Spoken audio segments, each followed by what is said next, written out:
el curso o este webinar el día de hoy. Para entrar en materia, ustedes verán que tenemos una presentación con una gran cantidad de información. Nuestro propósito es, como usualmente lo hacemos, compartir este material con ustedes. Entonces, pues esta información que está en la presentación, desde luego les quedará para consulta y el día de hoy es para nosotros la importancia de destacar los aspectos más relevantes de cada uno de los puntos que queremos abordar para pues que tengan esta visión de las implicaciones fiscales alrededor. Entonces, pues si pensamos en una visión o panorama general de los temas que pretendemos abordar, desde luego, pues introducirnos exactamente de qué queremos hablar, hablando de criptomonedas y criptoactivos, poner algunas premisas generales alrededor, explicar un poquito de la diferencia de las criptomonedas y los tokens como parte de este mundo digital que trasciende en la vida diaria y por ende en el ámbito fiscal.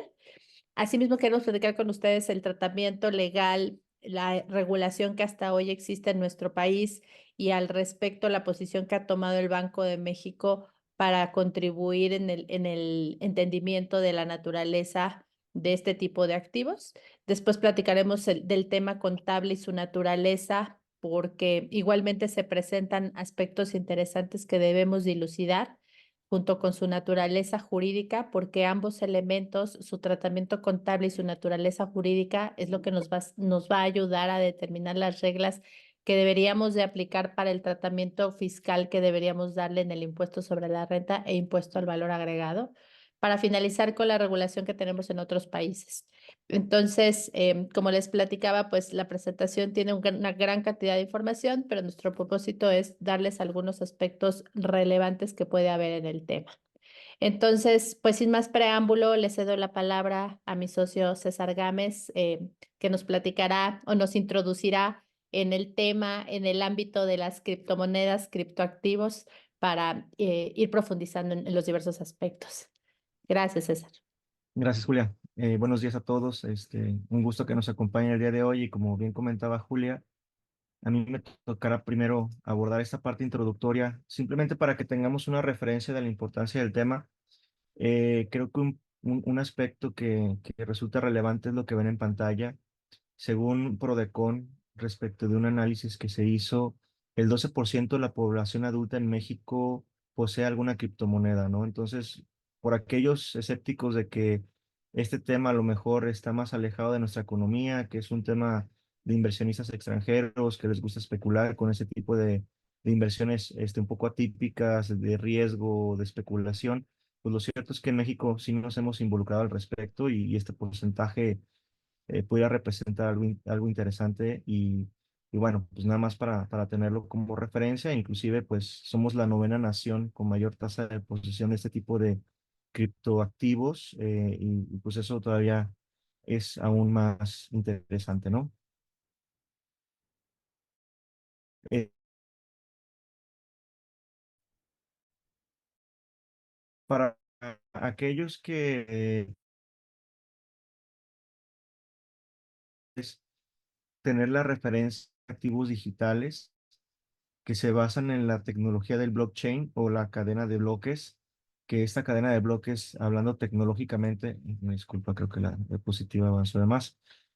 Eh, Esta tecnología de bloques lo que permite es que la información siempre quede almacenada en la integración del activo digital. Esto significa que siempre es visible y se puede tener una trazabilidad del mismo. Entonces, también esto le da seguridad a las personas que son poseedoras de este tipo de activos digitales, ¿no?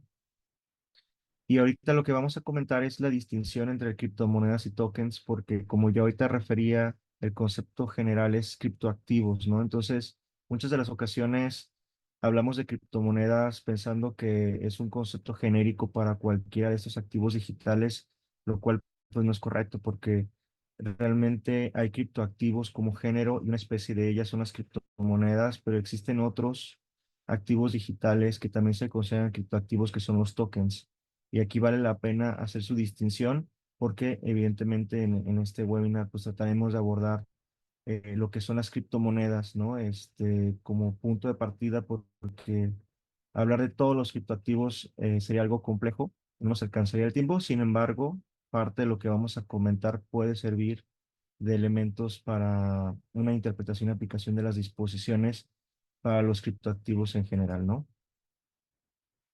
Como ya refería, ¿cuáles son las características comunes de los criptoactivos? Básicamente, que están basados en la tecnología de blockchain, como ya comentaba, que puede considerar o no el valor de un subyacente, principalmente en algunos criptoactivos que son tokens y que estos pueden representar pueden representar bienes físicos. Entonces, la creación de un activo digital que a su vez represente un bien físico permite la trazabilidad y el poder hacer transacciones a través del activo digital, sabiendo que se transmite con el subyacente que puede ser un activo físico. Entonces, por ejemplo, ahí podemos encontrar una gran distinción entre lo que es criptomoneda y un criptoactivo de esta característica del subyacente, porque la criptomoneda no conlleva un subyacente, la criptomoneda su valor lo da la especulación de mercado, pero existen otros que son los tokens y los tokens que representan estos bienes físicos y que permiten la realización de las transacciones con la transferencia del token, que es el activo digital, pues a su vez transfieren el bien físico. Entonces, esa es otra distinción y es otro tipo de criptoactivo, ¿no? Eso nada más para tener la referencia. Entonces, pudiéramos resumir de la siguiente forma lo que son los criptoactivos y los tokens, y dentro de ellos distinguir cuáles son las criptomonedas. Tenemos tres tipos, por englobarlos de una forma conceptual, de criptoactivos, y son los tokens de pago o los payment token, que su valor va en función de la oferta y la demanda. Un ejemplo de esto son los FIFA Points de un videojuego que pueden comercializarse y te dan este tipo de beneficio en este tipo de mundo digital, ¿no? De los videojuegos. Los tokens de utilidad o de servicio o los utility token, que su valor proviene de la demanda por el producto o servicio, que por ejemplo pueden ser las soluciones de almacenamiento en la nube. Y después vienen los tokens de activos, que son los que refería hace unos instantes, que representan activos físicos como puede ser un inmueble, y en donde el inmueble existe físicamente, pero el token o el activo digital es, digamos, el símil del mundo digital del inmueble. Entonces, con la simple compraventa del activo digital, se entiende que el subyacente, que sería el inmueble, también se transfiere su propiedad al mismo tiempo. Entonces, esto es parte de esta digitalización de las transacciones y como les comentaba, este es un criptoactivo diferente a las criptomonedas, ¿no? Y luego están los tokens representativos de valores negociables que pueden ser, por ejemplo, bonos o pueden ser hasta inclusive acciones que te dan derecho al pago de dividendos. Estos tres tokens, en términos generales, pues son distintos a las criptomonedas, pero podemos observar que el primero de ellos, que son los tokens de pago, también reúne las características de las criptomonedas porque el valor de las criptomonedas proviene de la oferta y la demanda. Entonces, avanzando en la presentación, podemos resumir todo lo que hasta el momento he platicado de la siguiente. Nada más un segundo porque la presentación. Pero bueno, en este dibujo, básicamente el círculo mayor es lo que se consideran los criptoactivos. Y dentro de los criptoactivos encontramos los criptocommodities, las criptomonedas y los tokens.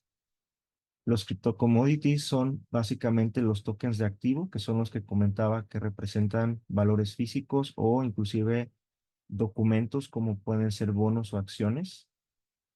La criptomoneda, que es un token de pago, como ya refería, y el token en su concepto más amplio es un token de utilidad que, como también ponía el ejemplo, pueden ser estos servicios de almacenamiento en la nube. Entonces, dentro de toda esta esfera que engloba los criptoactivos, la criptomoneda, que es el token de pago, es el que principalmente nos vamos a enfocar en esta presentación, en este webinar, y que, como ya refería, una distinción muy importante es que no representa ningún bien como subyacente. La criptomoneda tiene valor por lo que es la oferta y la demanda. Entonces, depende de ello, puede subir o bajar su valor en el mercado, y que lo hemos vivido en los últimos años, en donde ha tenido unos picos de crecimiento muy importantes, pero después ha caído y actualmente está otra vez retomando los picos de crecimiento, ¿no? Así es, César. Y Aquí le cedo la continuando, palabra ah, característica, ya nos vaya aterrizando en las criptomonedas. muchas gracias, César. Yo estoy aquí interrumpiendo a mi socio cuando él me iba a dar la palabra. Pues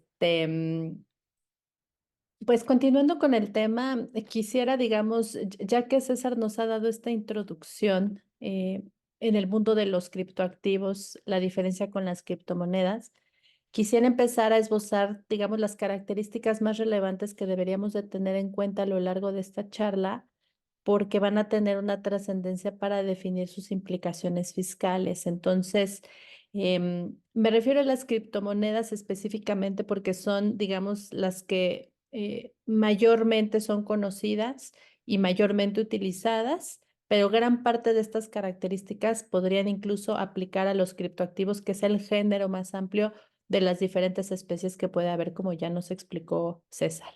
Entonces, empecemos pensando que en las criptomonedas, la pregunta del millón, ¿no? Esta famosa afirmación de si es una moneda virtual libre. Y ahí creo que es importante que distingamos, lo vamos a platicar también conforme a algunas regulaciones que existen en México, pero en este tema de es una moneda, no es una moneda, pues su nombre lo trae implícito cuando se habla de criptomonedas. Y entonces ahí tendríamos que distinguir porque los criptoactivos de manera general, digamos que son eh, valores que están representados de manera electrónica, pero no confunden o no se comparan con una moneda propiamente, porque la moneda tiene un poder liberatorio en México y en cualquier otro país.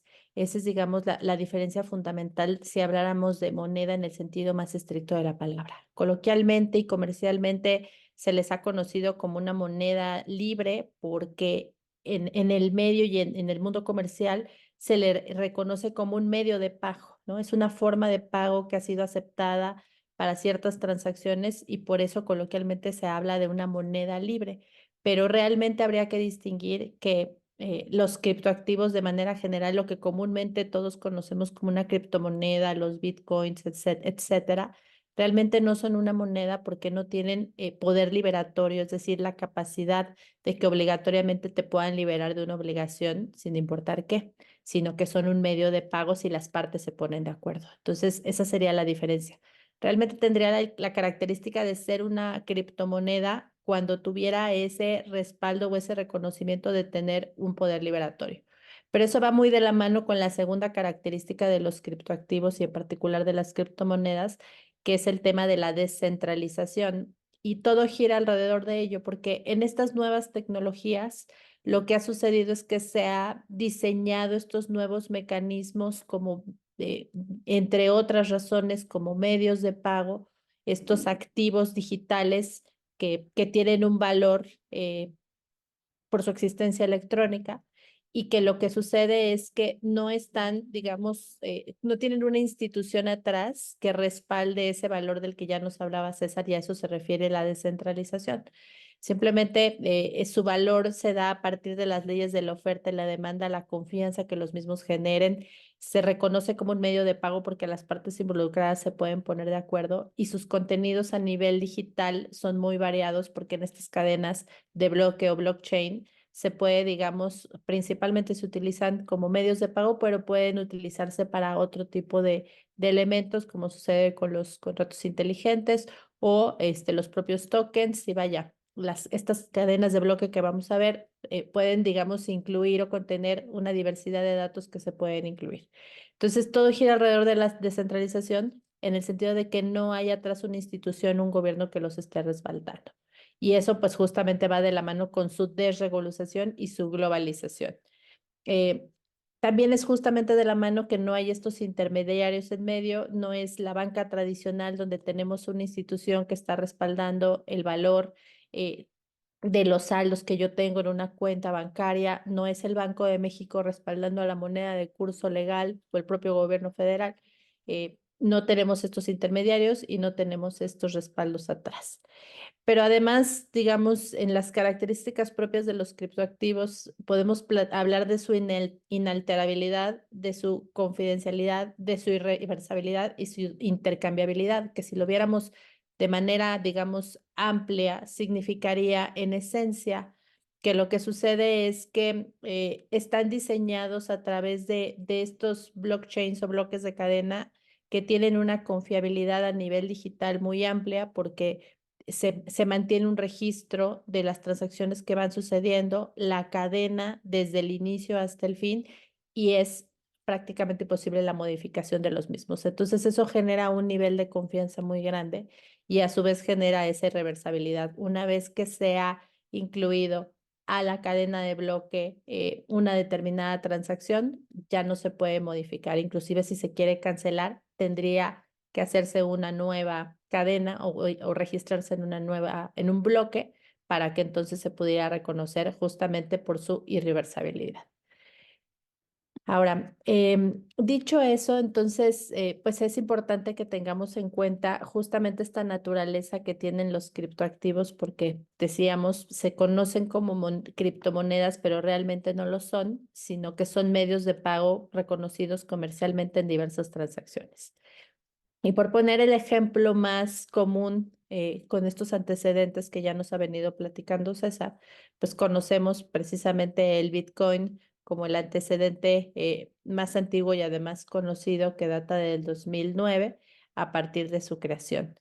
Em, y el Bitcoin justamente pues se ha desarrollado a través de la tecnología blockchain como el ejemplo por excelencia de lo que sería un criptoactivo, una criptomoneda y la cadena de bloques que se ha utilizado. Ahora, en este tema de blockchain, si quisiéramos ponerlo de manera muy gráfica, ¿qué es? Podríamos decir de manera muy gráfica que el blockchain es la carretera y los criptoactivos son justamente los vehículos que transitan en la misma, por ponerlo de manera extremadamente gráfica, ¿no? Este blockchain justamente es esa cadena de bloques que permite, digamos, tener una rastreabilidad completa, pero si lo quisiéramos ver de una manera, digamos, completa, un poquito más certera de lo que es, pues es un libro de contabilidad inmodificable, compartido y distribuido.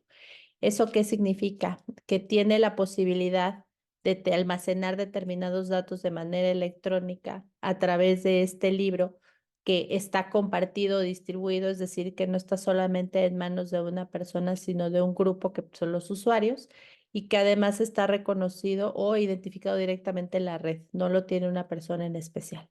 Entonces, esas características basadas además en la criptografía, de ahí vienen justamente estos nombres de criptomoneda, son lo que permiten la identificación o la confiabilidad de cada uno de los datos o información que se va agregando a estas cadenas de bloque.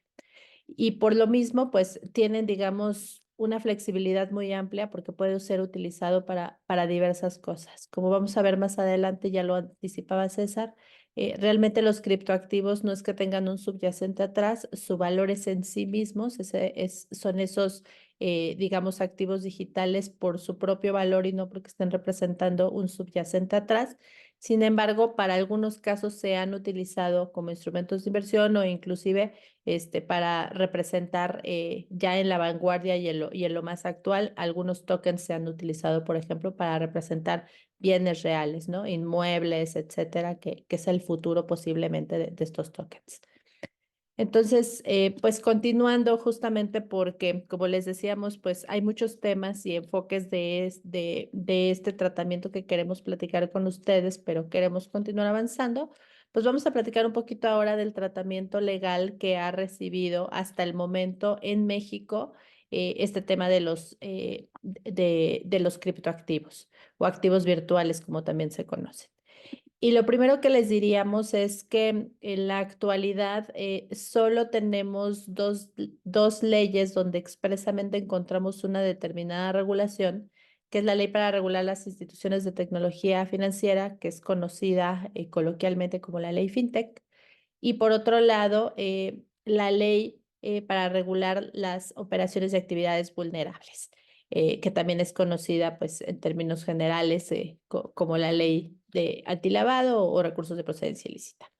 Entonces, en el caso de la ley FinTech, creo que es importante que recordemos que el objetivo de la misma es establecer regulación para instituciones de tecnología financiera que, digamos, son entidades que no pertenecen de la manera, digamos, tradicional al sistema financiero, pero que sin embargo prestan servicios financieros o ofrecen servicios financieros al público en general.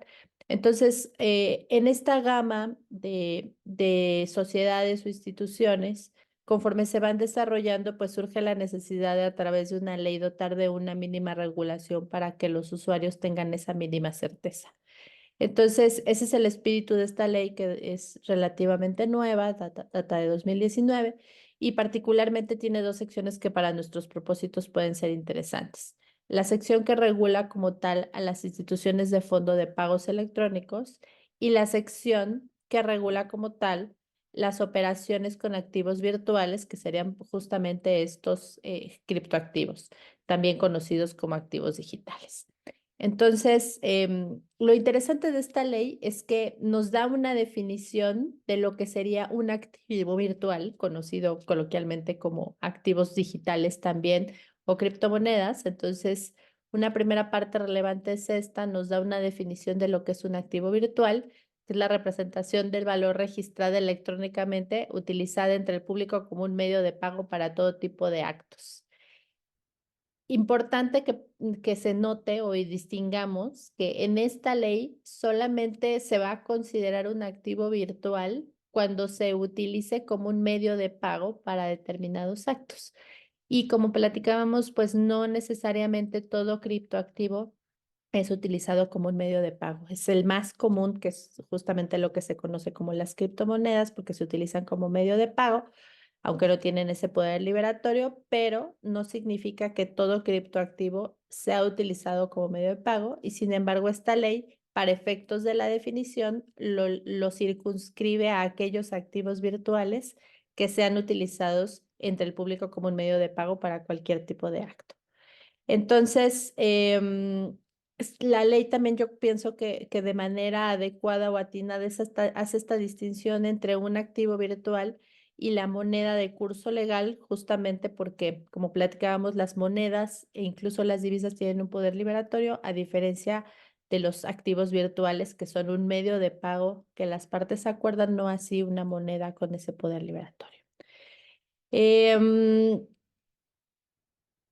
y sí, continuando con este tema, con este capítulo particularmente de esta ley FinTech, donde se regula, digamos, de manera inicial o incipiente las operaciones con los activos virtuales, destaca también como para el caso de estas instituciones reguladas que operen con estos activos virtuales, entendiendo activos virtuales cuando se utilizan como medios de pago, pues establece la obligación de divulgar a los clientes determinada información.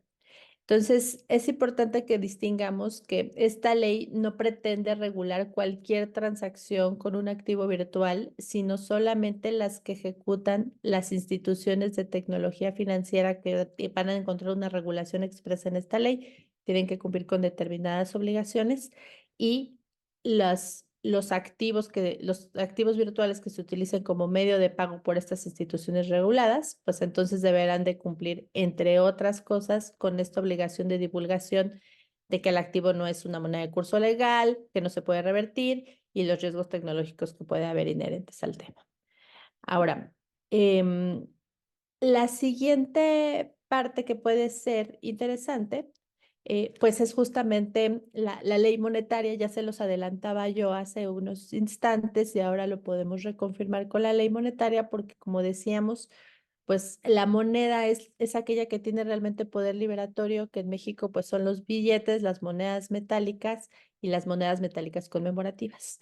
Eso nos lleva perfectamente a distinguir justamente que lo que conocemos en el mundo comercial como una criptomoneda en realidad no es una moneda, es un criptoactivo que se utiliza como medio de pago y por eso la gente lo reconoce como, comúnmente como una moneda, pero realmente no tiene ese poder liberatorio. Si lo pusiéramos en términos jurídicos, significaría que realmente cualquier persona solo estaría obligada a extinguir o pagar sus obligaciones en esa moneda de curso legal y no así en un criptoactivo, salvo que las partes se pongan de acuerdo y esa es la distinción principal. Ahora, con la finalidad de seguir avanzando, la siguiente ley que puede ser relevante en este tema es la Ley para la Prevención e Identificación de Operaciones con Recursos de Procedencia Ilícita, porque sí se prevé dentro de las actividades vulnerables un supuesto del ofrecimiento habitual y profesional, el intercambio de activos virtuales. Entonces, es importante que lo tengamos también presente como una operación que tenemos que reportar como una actividad vulnerable. Otra vez esta ley toma una definición y lo hace en términos semejantes a la ley FinTech para distinguir que un activo virtual, igual, es una representación de un valor registrado electrónicamente, igualmente cuando se utiliza como medio de pago para todo tipo de actos. Y acuérdense la misma regla que sucede en esta ley, cuando se tienen que reportar operaciones es arriba de cierto monto, que en este caso son 645 UMAS. Ahora, vamos a seguir avanzando y vale la pena destacar qué sucede o qué posturas ha tomado Banco de México alrededor. Nuevamente nos deja claro Banco de México la existencia de estos activos, que son activos que no tienen un subyacente atrás, que son unívocamente identificables, incluso de manera fraccionada y que son almacenados electrónicamente, que básicamente es un poco de lo que ya hemos venido platicando. Es importante además considerar que estos activos están soportados en la tecnología y por esa razón es la confianza que se tiene en la tecnología que será inmodificable la que lo dota de valor y no porque haya una institución o una organización atrás que los respalde. Sí se cuenta, digamos, con determinados procedimientos que permiten, digamos, establecer estas reglas uniformes para que todos los usuarios de los mismos deben de seguir para dar esa certeza de los principios que se aplican a lo largo del uso de determinada cadena de bloque y por ende del uso de determinados criptoactivos. Ahora, si pusiéramos entonces de manera muy gráfica la diferencia entre el efectivo y los activos virtuales, me parece que este cuadro lo ilustra muy bien porque el efectivo por su propia naturaleza tiene una tenencia física a través de billetes y monedas, a diferencia de los activos virtuales, que realmente pues tienen una existencia virtual o digital y lo único con lo que tenemos es pues una llave privada a través de la cual tenemos acceso, pero eso no significa que la llave privada los represente, simplemente es nuestro mecanismo de acceso. Así como en una banca electrónica, pues nuestro mecanismo de acceso pueden ser igualmente dispositivos o nuestros propios usuarios y contraseñas, etcétera. Y el almacenamiento por lo mismo es igualmente digital. Y se podría confundir con una transferencia electrónica donde decimos, oye, pues también es una existencia digital, un almacenamiento digital, pero ¿cuál sería la diferencia? Pues que en el caso de las transferencias electrónicas justamente es un conjunto de saldos que están representados y además en poder de una institución bancaria que es la que lleva cuentas individuales donde se establece pues el saldo que cada quien tiene. Y en el caso de los activos virtuales, pues no tenemos esa institución única que concentra la información y los saldos, sino precisamente está distribuida a través de ese libro contable que hablábamos, distribuido o perteneciente a diversos usuarios y por esa razón, pues podríamos hablar de su inmodificabilidad, como lo hemos dicho antes. Ahora, solamente para ilustrar este tema y prácticamente avanzar a los siguientes temas interesantes, pues recordemos cómo es el proceso de transacción como sucedió en el caso del primer activo y pues muchos suceden de manera muy semejante. Se hace la creación del número de unidades del activo, que usualmente es limitado, y a partir de ahí se hace el registro de la tenencia de las unidades en la red distribuida. Justamente esa red distribuida es lo que nos va a dar esa seguridad. A partir de ello, cada bloque que se vaya utilizando es donde se registra la información o los datos, o en este caso el valor que se pretende reconocer, y a partir de ello se hace una validación criptográfica para darle esa inmutabilidad y esa confiabilidad. En medio se tiene que hacer un proceso de minado para la validación de la tenencia y finalmente, si llegáramos al día en el que se tengan que asignar nuevos bitcoins que estén relacionados al primer nodo, pues entonces tendría que iniciar ese proceso de minado y registro de nuevas transacciones. Por último, no es nuestro tema central, pero que ustedes lo traigan en el radar, hablando de estos temas introductorios para podernos abocar ahora al reconocimiento contable, a la naturaleza jurídica y a la parte fiscal. Creo que es importante también recordar este tema de las vulnerabilidades que hay en el mundo de los criptoactivos. Y hay varias preocupaciones alrededor, porque pues mucho de lo que sucede es que pues hay un gran anonimato en las transacciones con estos activos virtuales, justamente están diseñados para ese dinamismo y posiblemente para ese anonimato. Y eso genera grandes preocupaciones porque pueden ser utilizados, digamos, con cierta vulnerabilidad. Ha habido inclusive, pues justamente la preocupación de que pueda representar un riesgo considerable por el anonimato que está, digamos, implícito en su propio uso. En el tema de los protocolos y su posible vulnerabilidad, pues hay una certeza, digamos, confiabilidad muy alta en el encriptamiento y en la no posibilidad de modificación de la información que se registra en estas cadenas o en estos bloques de la cadena de bloques. Esa parte, digamos, que es confiable y cierta, pero donde puede haber determinada vulnerabilidad es justamente en el protocolo o en las reglas que pueden sustentar a un activo virtual en particular. Porque si bien está diseñado para que esas reglas se mantengan por todos los participantes, también es cierto que existen determinados precedentes o antecedentes de casos concretos donde se ha habido esa modificación de reglas y eso puede generar otra vez determinadas preocupaciones alrededor de la confianza o seguridad que pueden tener las personas en esos criptoactivos. Por eso se habla muchísimo de la volatilidad que pueden tener. Uno, porque no tiene un respaldo atrás de una institución, pero dos, es la posibilidad que se tendría en última instancia de ese grupo de usuarios hacer una modificación a las reglas, que usualmente no sucede, pero ha habido casos concretos donde sí. Es por esta razón que el Banco de México ha dado esta petición de, siguiendo las mismas palabras de la pandemia, una sana distancia con los activos virtuales por esta posibilidad de volatilidad o de riesgo que pueda existir en la modificación de su valor. Entonces, pues este es un panorama muy general de aspectos relacionados con la regulación de los criptoactivos hasta el momento, pero ahora queremos adentrarnos en aspectos mucho más relacionados con las implicaciones fiscales y para ello, pues César ahora nos va a platicar de la naturaleza contable y el reconocimiento que pueda existir con todas las dificultades que hoy se tiene al respecto. Adelante, César. Gracias, Julia. Bueno, de la parte contable nada más me gustaría, para ser muy breve, resaltar que tenemos una NIF que entró en vigor o está vigente desde el año 2021, que es la NIF C22, que refiere de forma específica a las criptomonedas. Entonces, digamos, algo de resaltar que en materia contable sí tenemos ya regulación específica respecto a las transacciones de las criptomonedas, a diferencia de la materia fiscal, como lo vamos a abordar en unos minutos más. Y esto, pues bueno, es plausible, ¿no? Al respecto de lo que es la normativa contable. Aquí, como pueden observar, la definición de criptomoneda es básicamente lo que hemos estado abordando. Es un activo digital único que solo puede ser transferido en forma electrónica y que se utiliza como medio de pago o intercambio por intercambio o un bien y puede venderse para fines de seguridad y evitar que sea corrompida. Su estructura está basada en códigos encriptados. Entonces, básicamente, resume lo que hemos estado comentando hasta el momento.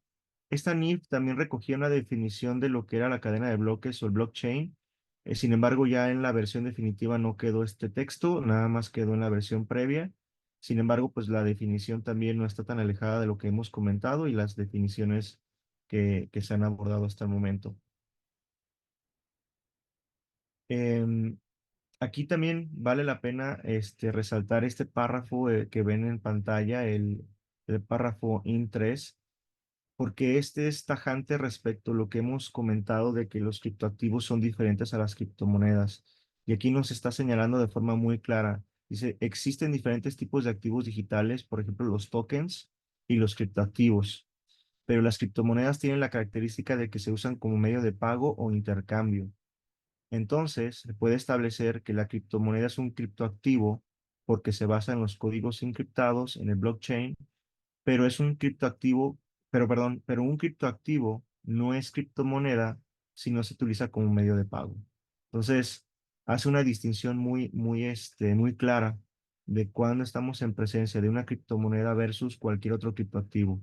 Y básicamente recoge lo que veíamos en la parte introductoria y ya después establece lo que Banco de México ha señalado, que ya comentó Julia. Y nada más para hacer una breve, una breve semblanza, resumen de lo que la norma contable y las diferentes disposiciones en esta materia han señalado. Digo, solo recordar que el concepto de activo lo tenemos en la NIF A1. Pues básicamente nos dice que es un recurso económico presente, es decir, un derecho que tiene un potencial para producir beneficios económicos futuros, que es controlado por la entidad y que es derivado de eventos pasados. Entonces, este es el concepto más amplio de activo, porque las criptomonedas, como ya comentamos, son activos digitales. Después, las propias NIF nos establecen qué significa el tema del derecho. Y aquí nada más resalto lo que está en la parte final de la diapositiva, que los derechos sobre bienes tangibles e intangibles. Y aquí quiero comenzar a resaltar porque las disposiciones legales que ya refería Julia hablan de activos, pero no nos han hablado del concepto de bienes. Y adelantándome un poco a lo que se va a señalar posteriormente, pues el concepto de activos es un concepto más contable que legal. Legal sería bienes, y aquí ya no se está distinguiendo entre los bienes tangibles y los intangibles. En este sentido, un activo digital tendría que ser un bien intangible. Y nada más también resalto que no correspondan a una obligación con un tercero. Evidentemente, una criptomoneda no corresponde a una obligación de un tercero. ¿Por qué? Porque ya como comentaba Julia, las criptomonedas no están respaldadas por nadie, son simplemente una especulación de mercado, su valor y la tenencia que tú tienes de ella te puede permitir canjearla por otro bien o venderla. En otras palabras, usarla como medio de pago o convertirla a la moneda de curso legal que uno quisiera tener, ¿no? Pesos para efectos mexicanos, o si quisiéramos convertirla en una divisa, la podemos convertir en dólares. Todo esto con la finalidad de realizar la especulación que tenemos del valor de mercado de la criptomoneda. Posteriormente, la NIF C8, que es la NIF genérica de activos intangibles, nos hace el señalamiento de que esta NIF aplica para todos los activos intangibles en general. ¿Por qué la quiero resaltar? Porque si no tuviéramos la nueva NIF C22, la que debería de aplicar en sustitución de la misma es la NIF C8. Sin embargo, las NIF funcionan muy parecido a las disposiciones jurídicas. ¿A qué me refiero? Cuando tenemos una norma específica, esta se le da preferencia sobre la general. Y la general que tenemos es la NIF C8 de activos intangibles, la cual queda suplida porque hay una específica que es la NIF C22. Y como lo voy a resaltar en un instante, la propia NIF C22 así lo establece también. Eh, pero lo que vale la pena resaltar es que no es que sean NIF que estén en choque o que sean por temas diferentes, porque como ya refería, un activo digital al final es un activo intangible, un bien intangible, simplemente es que la NIF C8, que es genérica, no aplicaría cuando hay una específica. En otras palabras, la criptomoneda si es un activo intangible, pero para todo lo que es la normativa contable, en lugar de aplicar la C8, aplicaríamos la C22.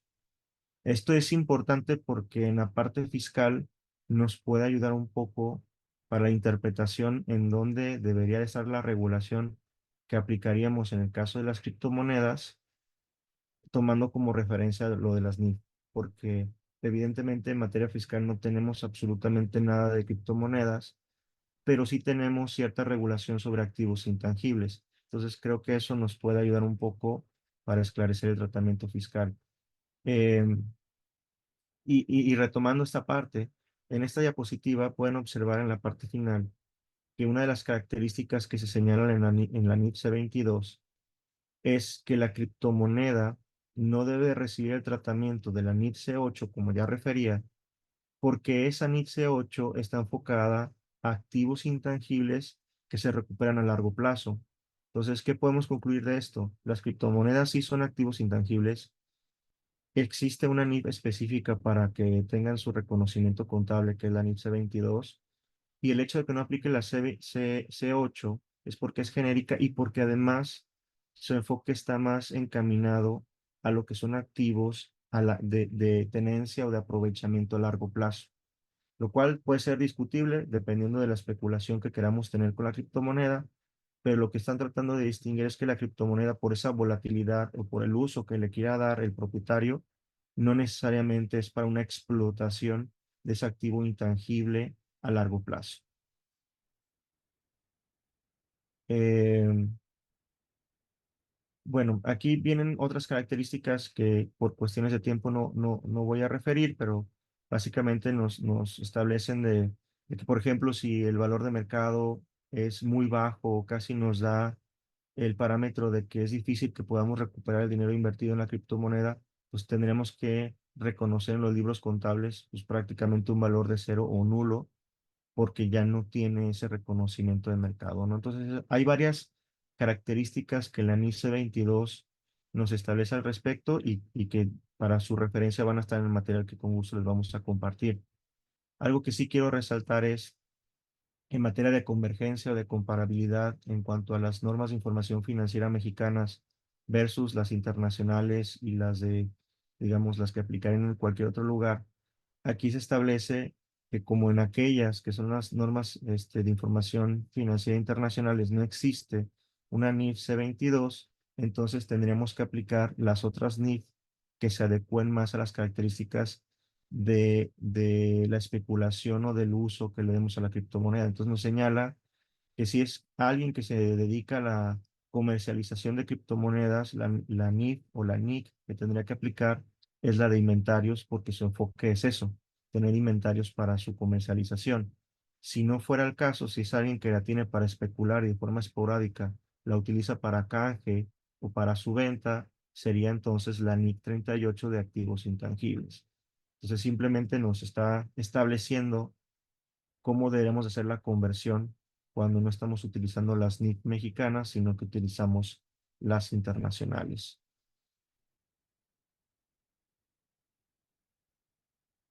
Y también señalar que la NIF C22 nos establece los elementos de registro, reconocimiento contable, tanto de la propia criptomoneda como también los gastos de minería para aquellos que incurren en los mismos para generar este tipo de activos intangibles o para quien es un custodio de las criptomonedas, ¿no? Como el caso de estas empresas que se dedican a ser intermediarios como Bitso, que son meramente custodios, que no son propiamente, digamos, los dueños, son el intermediario que nos permite la comercialización de las criptomonedas. Entonces, esta NIF abarca esos tres supuestos para el reconocimiento contable correspondiente y también algo que vale la pena resaltar es, la propia NIF C22 nos dice, oye, la criptomoneda no se considera ni efectivo, ni equivalente a efectivo, no es instrumento financiero, no es inventario, y también nos señala que es que tampoco sería una propiedad de inversión. Todo esto porque al final, ahorita que veamos la parte fiscal, son elementos que nos pueden ayudar a una mejor interpretación. Y adelantándome un poco, una de las grandes dudas que han existido en cuanto a el reconocimiento de efectos fiscales en las criptomonedas es: ¿qué tengo que reconocer cuando el valor de la criptomoneda está subiendo o bajando? O sea, esas variaciones conllevarían el reconocimiento de un ingreso o de una pérdida dependiendo de esa volatilidad. Esto muy parecido a lo que ocurre con el tema de intereses, ¿no? Cuando tenemos alguna inversión que va subiendo o va bajando, tenemos que reconocer esos efectos siempre y cuando tenga la característica o reúna la definición de intereses que tenemos en la ley del impuesto sobre la renta, lo cual en las criptomonedas no debería de ocurrir de esa forma, y me estoy adelantando a la parte fiscal, en donde, como observaremos, la criptomoneda no se encuentra en el concepto de interés, y por consiguiente esas fluctuaciones o variaciones que tenga en su valor de mercado la criptomoneda no tendrían ningún efecto fiscal, sino hasta que se realice o se utilice, mejor dicho, la criptomoneda, ¿no? Que es cuando la voy a canjear por otro bien o cuando la vendo para poderla convertir en pesos o dólares o la divisa que queramos, ¿no? Bueno, básicamente esto es la parte contable. Aquí brevemente le cedo la palabra a Julia para la parte jurídica. Muchas gracias, César. Como verán, empezamos a abordar los temas muy interesantes porque, pues ya con la explicación que nos daba César en la parte contable, empiezan las preguntas, ¿no? Si deberíamos de considerarlo un activo intangible y esta parte ahora caminando hacia la parte fiscal que ya nos adelantaba. Y por esa razón, la naturaleza jurídica nos parece relevante mencionarla. Solamente diremos que hay que aplicar, digamos, las reglas generales del derecho civil para desentrañar su naturaleza jurídica. Nos parece que en ese punto no se necesita una regulación mayor para definir qué es. Em, ¿Por qué? Porque acuérdense que conforme a los principios del derecho y reglas establecidas en el propio Código Civil, tenemos que todo, o sea, los bienes entendidos como todas las cosas que pueden ser objeto de apropiación particular y están en el comercio, pueden estar divididos en bienes muebles e inmuebles. Y los bienes muebles a su vez pueden ser de naturaleza corpórea o incorpórea, es decir, los bienes muebles corpóreos tienen una existencia física, a diferencia de los muebles incorpóreos, que también son conocidos como los intangibles porque no tienen una existencia física, pero existen como muebles. Entonces, dentro de los muebles incorpóreos o los muebles intangibles, pues justamente están los derechos. Entonces, cuando nosotros pensamos en todos esos bienes muebles que no tienen una existencia física, pues estamos hablando de los bienes incorpóreos, que no son otra cosa más que la titularidad de determinados derechos que puede tener una persona. Por ejemplo, derechos de marca, derechos de autor, derechos sobre un título de concesión, etcétera.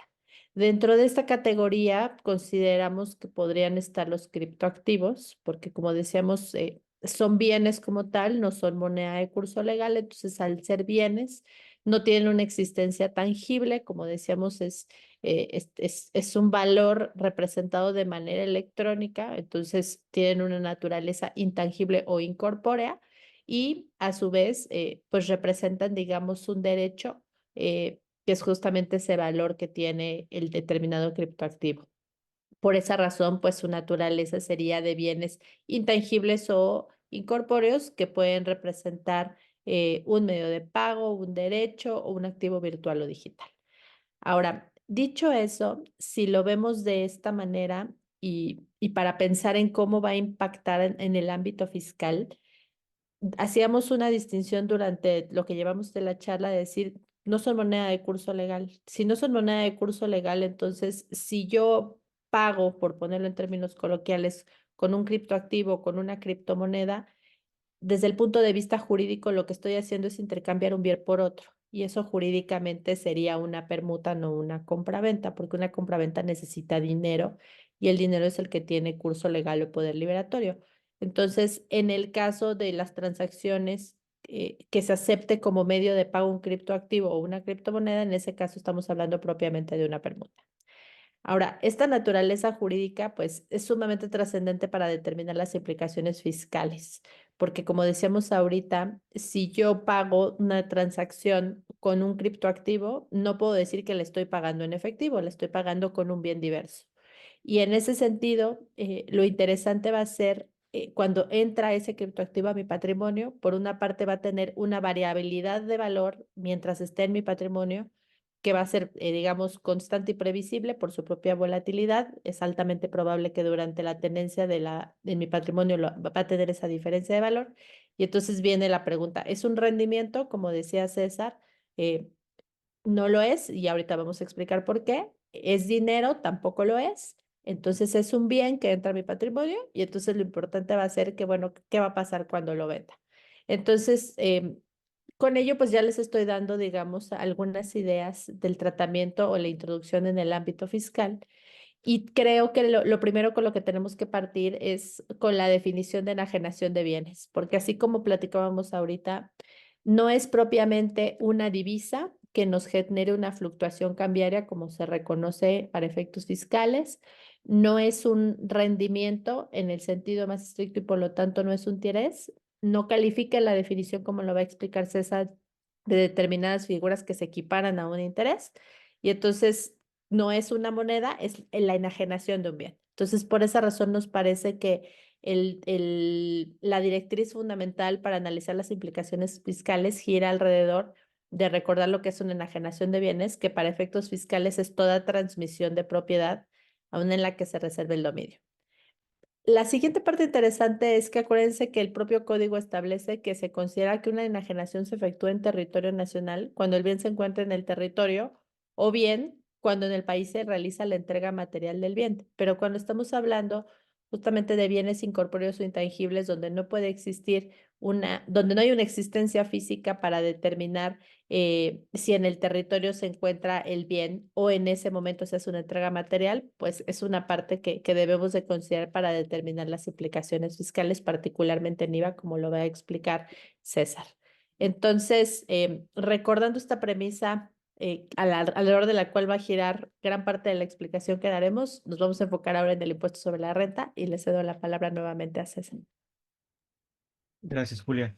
Como ya bien refería Julia y es parte de la gran discusión en la cuestión fiscal, eh, pues al final sí hay que reconocer un efecto o la ganancia, la utilidad que podamos obtener por el canje o la venta de la criptomoneda. Creo que eso es indudable, ¿no? Por más que quisiéramos discutir hoy es que la ley fiscal no tiene un regulamiento específico para las criptomonedas, etcétera. Creo que con las definiciones de código, con lo que ahorita estamos mostrando en pantalla, el artículo 16 en el caso de personas morales, que yo solo abordaré de momento esta cuestión de personas morales, ahorita Julia me va a ayudar con la parte de las personas físicas, pero al final creo que es indudable, ¿no? Si tenemos una ganancia, una utilidad proveniente del canje, de la venta de la criptomoneda, hay que reconocerla fiscalmente hablando.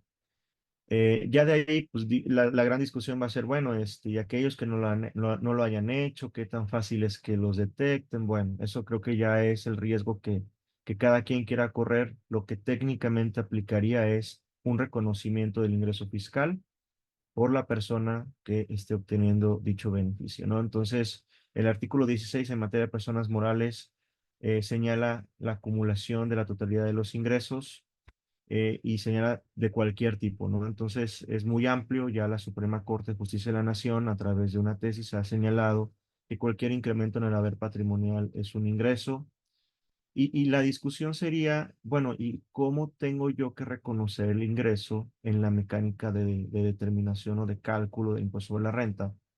Porque como ahorita ya lo comentamos, en el caso de intereses, y si leemos toda la disposición del artículo octavo, no vamos a poder identificar las criptomonedas en ninguno de los supuestos porque no se ha establecido ahí.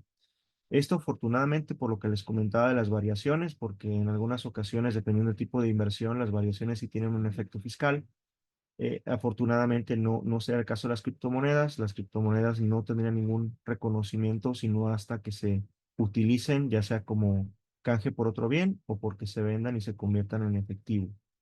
Entonces, el artículo octavo no nos sería aplicable, pero entonces el tema es, ya entrando en la mecánica o las diferentes disposiciones de la ley de impuesto sobre la renta, qué obligaciones y principalmente qué costo o qué deducción tengo derecho de aplicar cuando yo realice el beneficio de la criptomoneda. Porque evidentemente, pues en algún momento pagué cierta cantidad de dinero, especulé con el valor de mercado y yo decidí en qué momento convertirla en otro bien o convertirla en efectivo. Y en ese momento, pues estoy materializando la utilidad, pero tengo derecho al costo de lo que yo en su momento invertí o erogué para la adquisición de la criptomoneda, o tengo que determinar de forma integrada ya una utilidad, o sea, no tengo que ir a una mecánica del ingreso por un lado y luego la deducción, y que posteriormente en mi cálculo anual, pues ambos conceptos se neutralicen y determinen la ganancia, o sino que directamente al momento del canje o la conversión en efectivo, yo reconozco la ganancia como un elemento ya integrado.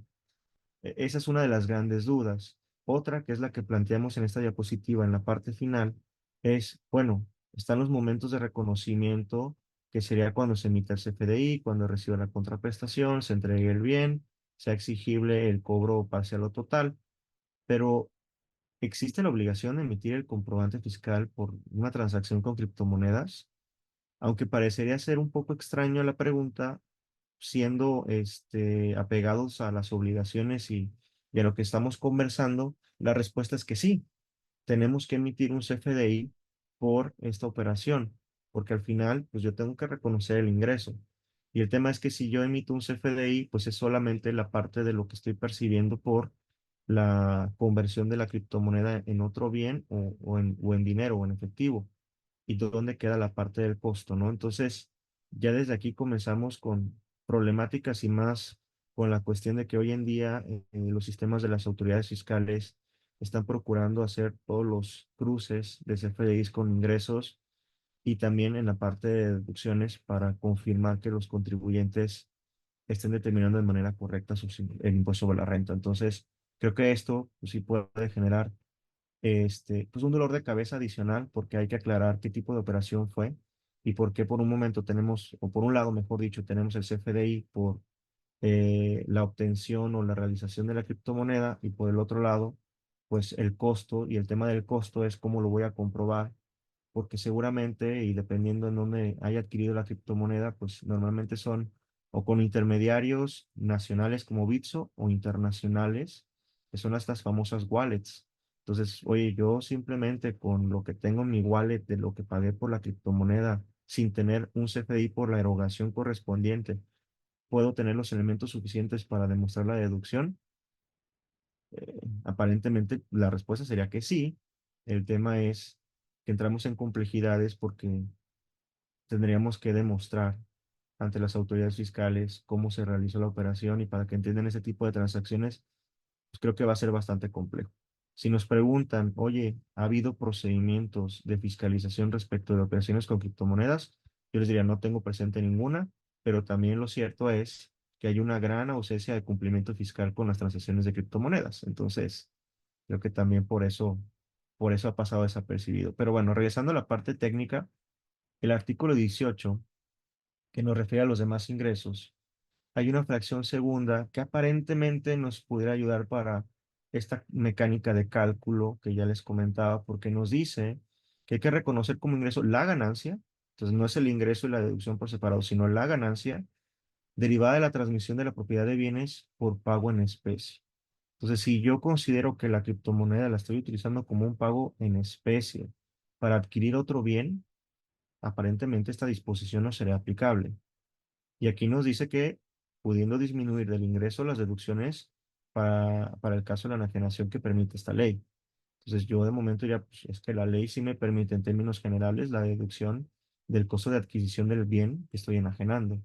Entonces, aparentemente esta disposición pudiera ser aplicable, pero les digo, no está al 100% adecuada a las criptomonedas, simplemente es algo que podemos tomar en cuenta, ¿no?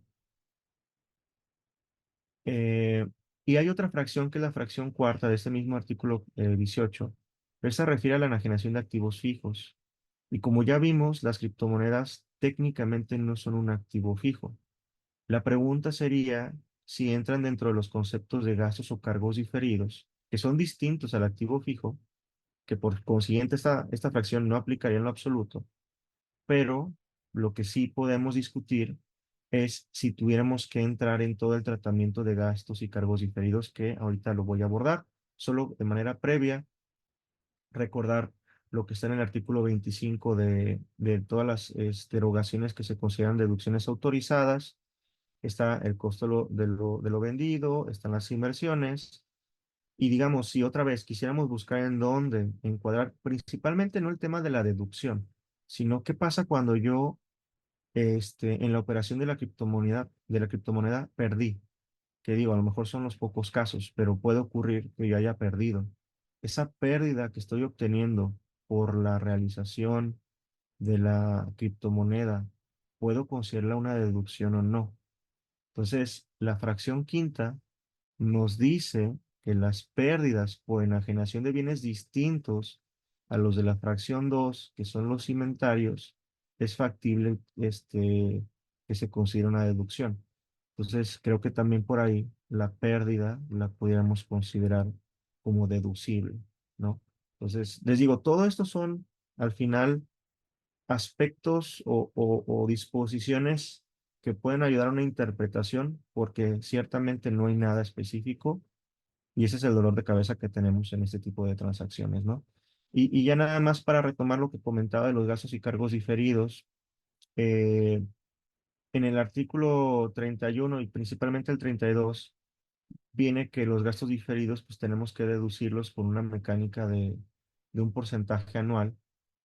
Vienen las definiciones y en las definiciones podemos observar que tanto cargos como gastos diferidos son activos intangibles. Entonces, aquí es donde, si retomamos la parte de la parte contable, ya vimos que en un concepto amplio, una criptomoneda, que es un activo digital, es un activo intangible, pero que tiene una regulación específica y que no aplicamos la C8, aplicamos la C22, pero no deja de ser un activo intangible. Entonces es donde entraría la duda si tenemos que aplicar estos porcentajes para tomar una deducción en un porcentaje anual. Mi respuesta sería que no, y tomando en cuenta lo que las propias NIF ya esclarecieron, porque las propias NIF dijeron, oye, la C8 es para aquellos activos intangibles cuyo aprovechamiento es a largo plazo. Técnicamente las criptomonedas no tienen un aprovechamiento por sí mismas y difícilmente van a ser a largo plazo, pero bueno, eso es especulación. Aquí lo que queremos aclarar es, por más que quisiéramos buscar las disposiciones en donde encuadrar el tratamiento de las criptomonedas, desde mi perspectiva sería eh, fuera de contexto, un poco exagerado, llevarla a los activos intangibles, ¿no? Para tomar una deducción de un porcentaje anual, porque técnicamente no es un activo intangible que estemos utilizando para obtener utilidades o ingresos, ¿no? No es un activo intangible que por su propio uso tiene ese aprovechamiento, ¿no? No es como una marca comercial, una patente, que son activos intangibles que sí nos permiten su aprovechamiento obtener ingresos. La criptomoneda no tiene ese beneficio, no cumple ese fin. Por esas razones que no debemos aplicar estas disposiciones. Entonces, digo, de resumidas cuentas, en la parte de personas morales, creo que lo que queda claro es hay que reconocer la ganancia o la pérdida. Eh, Técnicamente tendremos que emitir un CFDI, entraríamos en todos los dolores de cabeza de cruces de información del SAT, pero creo que es indudable que tenemos el derecho tanto a la deducción del costo y evidentemente la obligación de reconocer la ganancia, ¿no? Y aquí le cedo la palabra a Julia para la parte de personas físicas, que creo que también nos puede ayudar un poco para complementar lo de las personas morales. Totalmente, César. Las preguntas que César nos ha planteado para las personas morales, una buena parte de ellas igualmente aplica para las personas físicas porque pasa lo mismo. No tenemos una regulación expresa en el ámbito fiscal, pero a partir de determinar la naturaleza de estos criptoactivos, pues podemos tratar de establecer cuál sería el régimen aplicable, pero también pues establecer que esa regla podría tener algunas excepciones. Entonces, como decíamos, pues todo indica que realmente estamos hablando de la enajenación de un bien. Otra vez, si realizo determinada transacción y efectúo el pago, por decirlo de una manera, con una criptomoneda, pues lo que estoy haciendo es realmente una permuta, estoy intercambiando un bien por otro, o estoy recibiendo un servicio pagando con un bien. Entonces, siendo eso así, lo que va a ser interesante es que cuando la persona enajene ese criptoactivo, y determine o tenga una ganancia por la enajenación de ese criptoactivo, ahí es donde consideramos que podrá existir esa implicación fiscal relevante porque tendría que pagar un impuesto por la ganancia al momento de la venta de ese bien. Pero si lo ponemos, digamos, ese es el camino que pensamos que es, digamos, lo natural o lo que usualmente podría pasar cada vez que se utilicen criptoactivos para realizar determinadas transacciones. Entonces, lo relevante no va a ser cuando entre, porque no es como el dinero o el efectivo, sino cuando se enajene, porque sería la enajenación de un bien como tal. Pero si pensamos además en las figuras afines, y para no extenderme demasiado, porque el tiempo nos empieza a premiar y todavía queremos compartirles una sección adicional, pues bastaría pensar algunos supuestos específicos que se pueden dar en el caso de las transacciones, ¿no? Porque, ¿qué pasaría si en el tiempo pueden existir personas que tienen una relación laboral y que los patrones decidan empezar a hacer remuneraciones a través de criptomonedas? ¿Qué va a pasar con eso, no? Este, pues obviamente no se considera propiamente dinero, no es esta moneda como lo hemos venido practicando, pero ciertamente sí sería parte de las prestaciones a la que la persona tenía derecho si el patrón así lo ha establecido y el trabajador así lo ha aceptado. Entonces, formaría parte de las diversas prestaciones de la relación personal subordinada y en ese sentido, pues tendría que seguirse el tratamiento de esas prestaciones como parte del régimen de sueldos y salarios. Eso es parte de la discusión que ponemos en la mesa, ¿no? En un sentido laboral, formaría parte de esas prestaciones, serían ingresos en bienes, lo ponemos como parte de los tratamientos que en el futuro pueden existir. Una pregunta también muy común que nos han hecho los clientes es, bueno, pero, o sea, si yo tengo determinados criptoactivos y los invierto, o me dedico a hacer inversiones a través de criptoactivos, ¿podría calificar o no como actividades empresariales? Nos parece que ahí habría que distinguir el caso por caso, porque no podríamos decir que por el solo hecho de que una persona tiene determinadas inversiones en criptoactivos, en automático le vamos a configurar una actividad empresarial. Tendría que reunirse determinados supuestos para que alguien pudiera estar en ese escenario, pero si podemos en oposición, ¿no? Alguien que de manera habitual se dedica a ser ese intermediario en la compra-venta de criptoactivos, pues ahí podría considerarse que tiene esa actividad recurrente.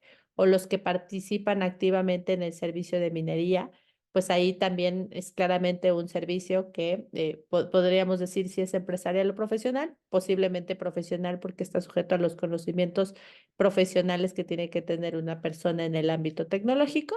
eh, y en ese sentido, pues ese servicio de minería también podría tener ese tratamiento. Y en enajenación de bienes ya lo compartía César, ¿no? Pues a pesar de que en el mundo real no sucede, sí tendría que existir un comprobante fiscal por la enajenación que además nos debería de servir para poder acreditar ese costo comprobado de adquisición. Y finalmente recordar que pues si una persona física podría estar, digamos, tributando en el régimen de ingresos por enajenación de bienes por la ganancia que obtenga al momento de enajenar un criptoactivo, pues entonces también tendría derecho a calcular la ganancia en los términos de ese propio régimen, que eso implica tener derecho a deducciones y a determinar el cálculo en función del propio régimen. Pensamos que difícilmente podría calificar como intereses bajo el mismo principio que ya explicó César y siempre va a estar para la autoridad esa discusión de decir, bueno, pues si no cae en cualquiera de los otros supuestos, puede considerarse dentro de los demás ingresos. Nos parece que no es así, que propiamente sería una ganancia por enajenación de bienes. La diferencia es relevante porque en ese régimen de ganancia por enajenación de bienes tienes derecho a efectuar ciertas deducciones, entre ellas el costo comprobado de adquisición, a diferencia que si fueran otros ingresos. Entonces, como verán, pues en la parte fiscal en México hay varias preguntas que aún tenemos porque la regulación no es expresa y tenemos que aplicar las disposiciones vigentes y desentrañar la naturaleza de los criptoactivos y a su vez de los actos que se están realizando para delimitar cuál sería el régimen aplicable. Le cedo ahora la palabra a César para que nos platique en la recta final de este webinar los últimos temas que queremos compartir con ustedes. Gracias, Julia. Y bueno, nada más retomando la parte de impuesto a la renta, también la gran pregunta es, ¿a las personas residentes en el extranjero les explicarían las disposiciones del título quinto cuando realizamos con ellas operaciones con criptomonedas? Lo cierto es que no hay una regulación específica. Recordaremos que el título quinto se basa en un listado de tipo de ingreso y con el concepto de fuente de riqueza en cada uno de ellos. Entonces, al no existir uno particular para ese tipo de transacciones, difícilmente aplicaríamos título quinto, ¿no? Entonces, creo que por ese lado, pues es un dolor de cabeza menos, ¿no?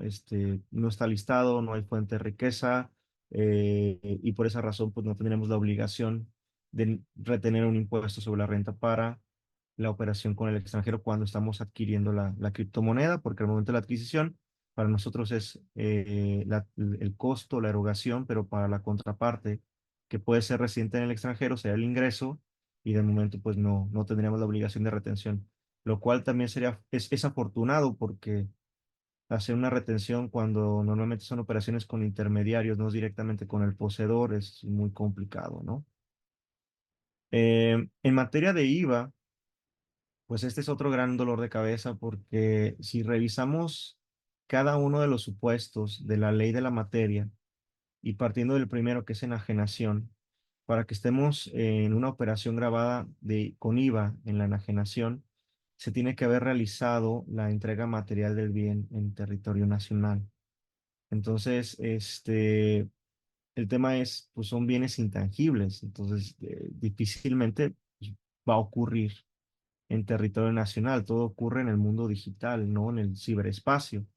Entonces aquí es conceptualmente muy complejo el poder determinar que aplica el artículo 10 y las demás disposiciones de enajenación de bienes para efectuar un traslado al 16% de IVA.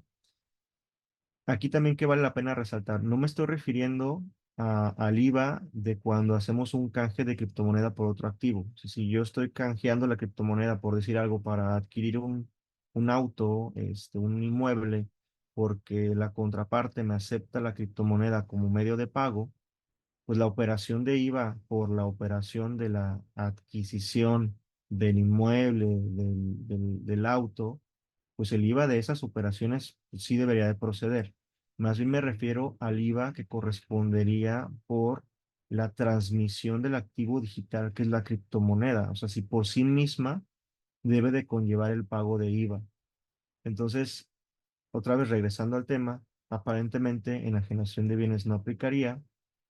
El de no objeto lo voy a dejar ahorita pendiente, me regreso. El tema de importación de bienes intangibles, oye, pues, yo a través de un intermediario adquirí la criptomoneda, posiblemente el enajenante era un residente en el extranjero.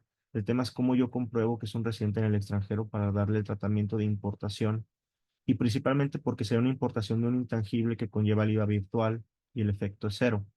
Digamos, oye, si llegamos al efecto cero, buenísimo. El tema es técnicamente es una importación de un bien cuando yo desconozco si la contraparte es un extranjero o no. Puede ser otra persona residente en México y que a través del intermediario no me dé cuenta.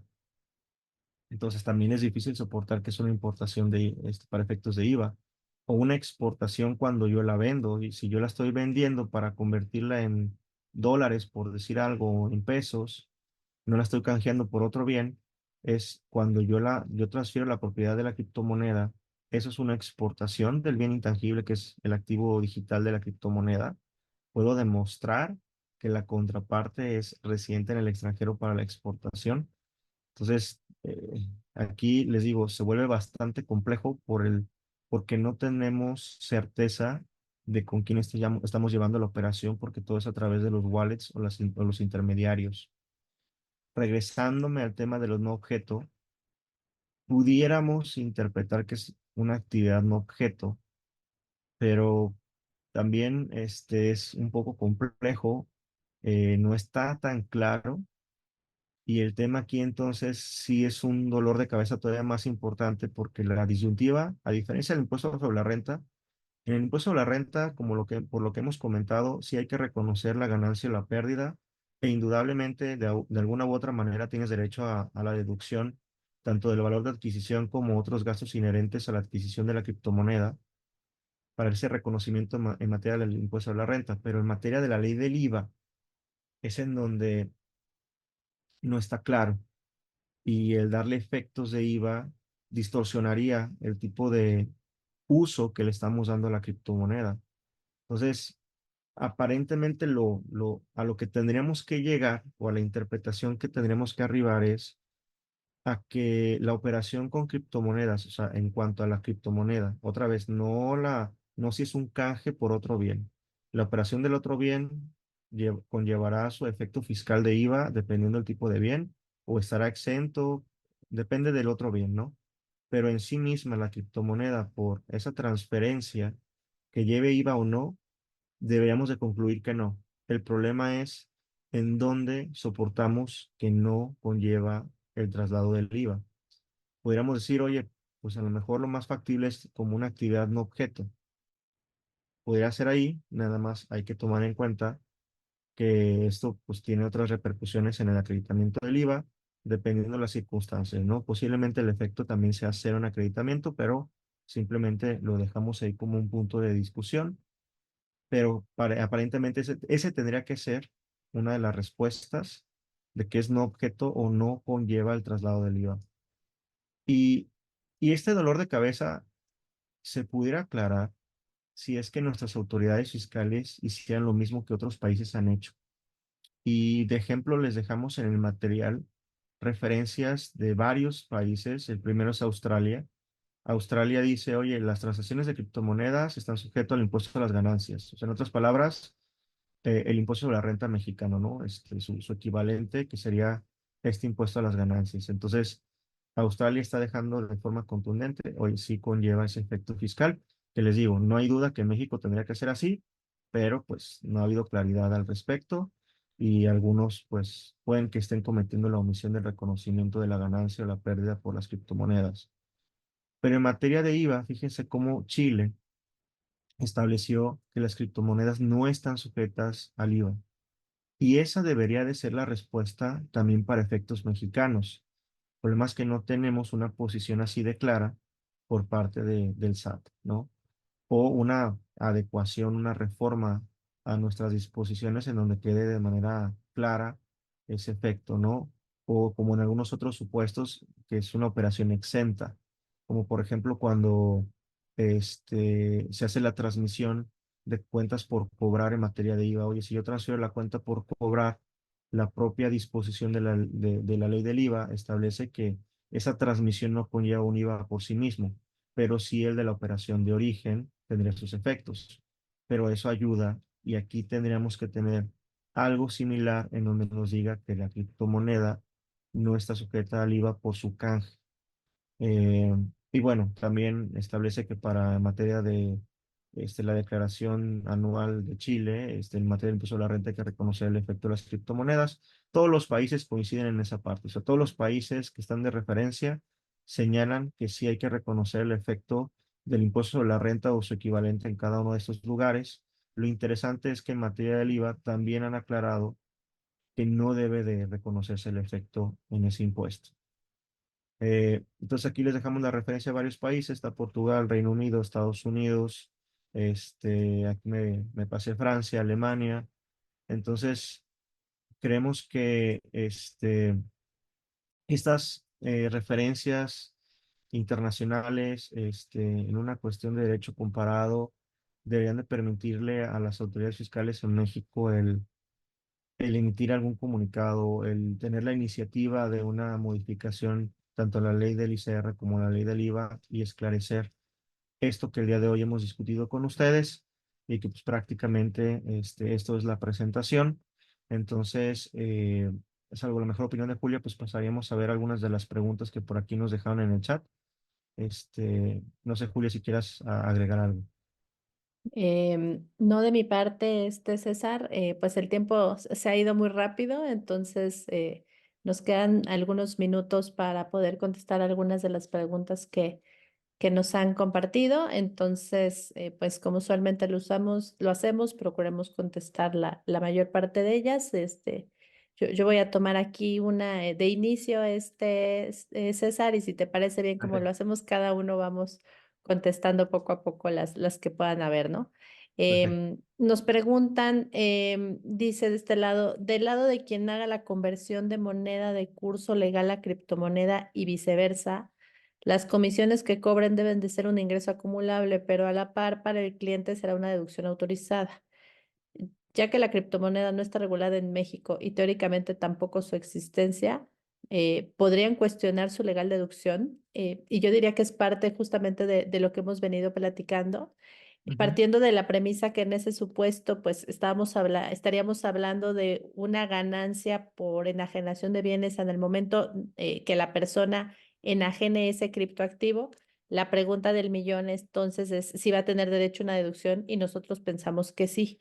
Y Correcto. justamente dentro de esas deducciones autorizadas serían las comisiones que se pagaron para poder adquirir en su momento ese bien. Entonces, pensamos que sí. Y en el tema de si está regulado en México y podríamos considerar que existen o no los criptoactivos, me parece que hay que hacer una distinción. No hay una regulación completa de los criptoactivos, como lo platicamos, en determinadas leyes está previsto para ciertos supuestos, ¿no? Entidades reguladas o reportado operaciones vulnerables, pero desde el punto de vista jurídico, pues sí tienen existencia porque son bienes que entran en el patrimonio de una persona en el momento en el que se adquieren y por ende, pues van a tener un impacto fiscal cada vez que modifiquen su patrimonio. Adelante, César. No sé si tú tengas alguna pregunta que quieras Sí, contestar. digo, hay varias parecidas, digo, nada más para así de forma rápida referir algunas, también por aquí nos ponen de una criptomoneda que es el USDT, que por lo que comentan está reconocida como una recurso legal. Dice que si en México se decidiera hacer algo similar, si sería como moneda o como criptoactivo.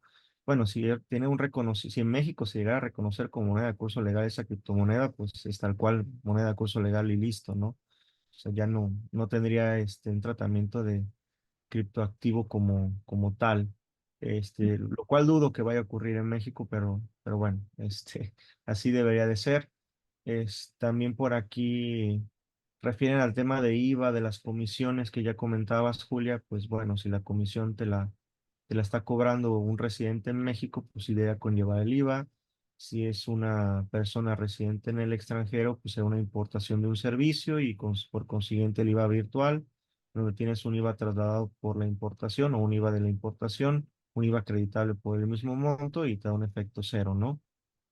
Em, y después también nos ponen el tema del CFDI, como comentábamos, pues técnicamente tiene que ser el CFDI por el valor de la operación. Y la última, Julia, pues habla de una persona de actividades trading, si tendría que cambiar su régimen de persona física a actividad empresarial. Salvo tu mejor opinión, yo pensaría que sí, porque si te dedicas a eso como una actividad empresarial y vas a cobrar comisiones por esas intermediaciones, pues tendrías que tener ese régimen, ¿no? Sí, y en ese caso nada más distinguir que esa persona trading, pues justo va a pagar las contribuciones por los ingresos que obtiene por esa intermediación, ¿no? No está en el supuesto de enajenación por ganancia, ese es otro supuesto, ¿no? De acuerdo. Exacto. Creo que son básicamente todas las preguntas, Julia. Y bueno, pues salvo que tú tengas algún comentario adicional, pues a mí me resta nada más agradecer a toda la gente que nos acompañó, los que están todavía ahorita hasta el final y como siempre quedamos de sus comentarios, preguntas, tienen nuestros correos electrónicos en pantalla, con todo gusto las atenderemos y que nos sigan este, acompañando en los próximos webinars, ¿no? Totalmente, César. Muchísimas gracias por conectarse